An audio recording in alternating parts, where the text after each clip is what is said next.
Do hackers look for in personal computers? So if you don't know who I am, I run a cybersecurity consulting business, and I usually do small to medium-sized businesses, and I did a video on this except for small and medium businesses.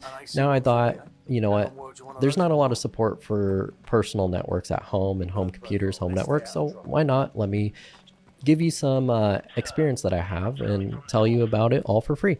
So let's start with something like this. So you really think that nobody wants to target your personal computer because you play Steam games or you play like anime hentai games or whatever all day, but you actually have very valuable information some adversaries are looking for. And you may not know this, and that's okay. That's why I'm here. So let's talk about why hackers target personal computers.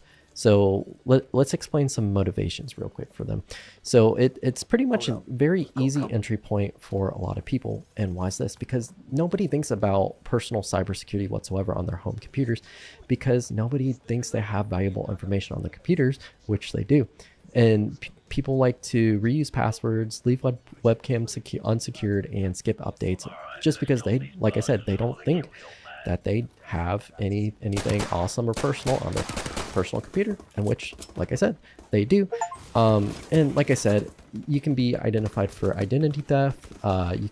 Your computer can be used as a botnet. Somebody could be using your computer to mine cryptocurrency, or if you work in like sensitive conditions at work or anything like that. For example, I used to work in the DoD, and we used to work with sensitive information all the time. You know, some stuff you can say, or you can say some stuff, and you know, might lead to you might be a target that somebody might be targeting to gain more information, all that stuff. So there's definitely a lot of people, a lot of reasons as to why, like I said, people target personal computers. And you don't want to be the guy that gets hacked and all your stuff gets stolen, or you become a victim of identity theft, whole 9 yards. So let's go ahead and talk about the top 5 vulnerabilities hackers look for. And these are all coming from personal experience that I've worked with, you know, people within their homes to secure their home network. And I typically do this stuff for free because, you know, it takes whole 5 minutes for me to look at stuff and be like, oh, okay, you need to do this, that, and that. And people usually don't have the money to do it. And if you don't do it for free, people aren't really gonna, you know, really care, which sucks, but hey, it is what it is. So let's go ahead and talk about it. So the number one thing is outdated software and outdated operating systems. And this is a pretty big deal because, like I said, people don't really care for patching their systems.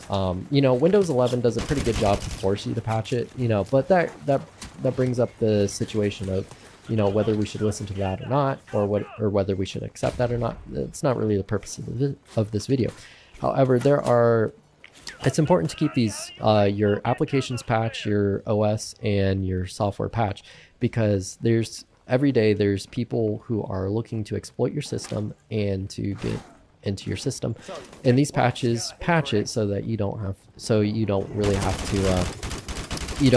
to deal with that. And you know, this is an ongoing process because it's never fully patched. There's people work full-time trying to find these exploits, so it's not really the end of the world, but hey, you got to keep it up. And there's tons of exploits, we can go into it, but this video isn't about that. This video is about you know, cybersecurity. And you know, if you want a video on that, let me know. I can help you all with that. It doesn't matter to me. The second thing is probably the most popular thing that I see every day is weak or reused passwords. And a lot of the stuff, if you're young, you're probably gonna, you know, think it's pretty obvious, but hey, it is pretty obvious to me and you, but to people who don't have really time or money to do this stuff, you know, they live busy lives, they don't really know or care about it. It could be obvious to them, or they just, you know, just not care. And that's all right, because that's up to me to fix all this stuff, and you know, it keeps me in business, and I enjoy that. I enjoy working with people. Oh, okay, so like I said, weak or reused passwords. So there's different ways you can do this. You can enable multi-factor authentication, or you can use the password account manager. I don't really like these all too much. I like having like a password book in my mind. That helps a lot, but really up to you. It's not the end of the world if you use a password manager. Just make sure you do one that, you know, is set up in a certain way to where if it becomes breached, people can't see it. That's where encryption comes in. So just check their encryption policies or how they set it up. and you will be able to see if you want to use that or not. So the third one is no antivirus or anything like that, or endpoint detection. So this one's kind of controversial, I would say, because if you're a smart user, you don't really need antivirus. And I would say go as far to say as antivirus really isn't as useful as it used to be. It's just about smart internet browsing and all of that. What I think personally is if you have good internet hygiene, you're not going to need antivirus. But if you're an older individual, I would just get an antivirus, right? Or if you're just prone to all like downloading random stuff on the internet, get an antivirus software. There's a lot of good ones out there, like I said, but I mean they're pretty dang useless for most people. And I mean Windows Defender is on almost every Windows device, and I think it's like 90% of all computers are Windows. So if you're Linux, this video is probably way too dumbed down for people like you. You guys are usually on it. Or if it's Mac usually has their own stuff that's pretty dang useful and decent. Really up to you guys. The fourth thing is suspicious downloads or cracked software. So with the rise of piracy going back up because a lot of subscription companies are taking advantage of you and I, a lot of people are turning to cracked systems or suspicious downloads, which we can just say pirating, or just anything in general that's like kind of just sketch, right? Hackers often hide malware in these pirated games, and these fake installers and all that stuff. There's one time when I was a teenager where I actually downloaded, I think I was trying to download like Wolfenstein, The New Order or whatever, and it was a cracked game. And the thing that happened is when I ran the exe, a command prompt popped up and disappeared, and then after that my computer was just acting so wonky afterwards, and I was like, come on, man.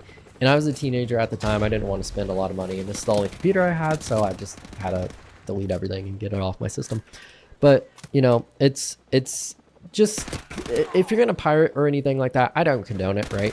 But if you do, just be smart. I'm not gonna make a video on that because, you know, for legal reasons, I don't really condone that. But if you want to do it, just be smart about it. There's tons of other videos on it. You can figure it out. So the next thing, or the last and final thing, is phishing and social engineering. So this is the top way in small to medium business, personal computers, personal home networks. This is the number one thing that people get hit by every single time. And why is that? Because these hackers are getting pretty dang good. It's literally their job to come up with different levels of social engineering to get into your system, to steal your identity, and to take all your money. Happens to old people all the time. Heck, it's even almost happened to me once when I was a low-level IT person, network engineer, or not network engineer, network administrator, because they had just done it so well. I wish I could bring you the example up, but this was a few years, but it actually confused me. And obviously I'm not going to click on it because I'm very, very aware of these social engineering techniques. But I look at it and I'm like, man, is this real or not? I got to find out. And you know, obviously they're not, and sometimes they're pretty good. So if you get like a email from what seems like a reputable email account saying, I don't know, your bank account's compromised or whatever, just log on to your bank account through the official email. Don't click that link, and you know, do that, or just give them a call. It takes 5 minutes, and I'd rather do that than lose hundreds of thousands of dollars. You know what I'm saying? So it's very hard to do that sometimes, you know, with lack of time, but it's like I said, I'd rather save a lot of money than lose it all and just lose 5 minutes. So those are the top 5 ways, and it's pretty crazy. So what happens when these people get into your system? There's several different things that people can use to hack you. Like I said, first one, phishing email. We've already kind of explained that. Second one, downloaded file. We kind of already explained that as well, with like cracked systems, but it's not even with like cracked systems alone. It's with really anything. So like if you want like a save file on your favorite game or whatever, it could just be something like that. Just be smart. And then the third one, whenever you accidentally download something, you could get like a keylogger or an RIT installed. And with a keylogger, it's gonna log all of your keys, just like it says in the in the title of it or in the word, and from there they can get passwords, all that bank account passwords, log into your corporate email, whole 9 yards. They can get all that stuff, so you don't want to do that. And then they can also get to access to browser stored passwords or to your webcam. There's been several instances of people going into webcams and getting, basically blackmailing them because of content that they've seen, and their life really isn't as good. So how do we protect it? So easy enough. So for patches, all you have to do is keep patches updated, software updated, OS, apps, whole 9 yards. You just need to do that, and it's really easy. They make it super easy. Just do it. Number 2, like I said, you can use a password manager. Makes it easy, keeps all your passwords in one place. Number 3 is enable multi-factor authentication, like having your cell phone or authentication apps on your cell phone. 4, avoid shady downloads. We've already talked about that. 5, back up your files. There's plenty of cloud services that you can back up your files to at, very cheap prices. And 6, use antivirus or endpoint detection software. Pretty easy, pretty simple stuff. So like I said, just because you're in a home network doesn't mean people don't want your stuff. You have very valuable stuff that people want, people pay for. Even just your email, people pay a lot of money for it. So what are my final thoughts? Just do the basic stuff. I mean, Windows pretty much automatically updates everything for you, and you just have to keep everything updated. So if you liked the video and you want more like this, go ahead, leave a like, subscribe, comment. Let me know what you want to see next. And with that being said, thanks, and I'll see you tomorrow. Bye.